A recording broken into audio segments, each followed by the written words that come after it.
Multifunctions are an easy way of solving complicated approximation problems. Instead of chasing parameters or the perfect function type, just split the range and use simple standard functions instead. It's quick and convenient with the function finder. In this example, I have generated 5 standard functions, and I show how to combine these to the multifunction that you see on the right side. The sheets for the different sections are named with part 1, part 2 and so on. Now we start the add-in with a shortcut and select the multiple function tool. On the new form, there's a list with all sheets containing functions from the function finder in the workbook.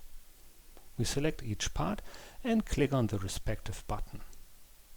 The color bar between two sections indicate if the transition is correct. When we are done, we hit the button and choose a sheet name.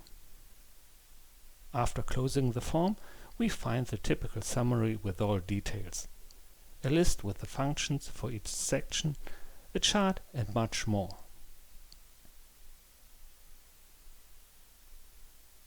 For more information, check out the other videos or contact us.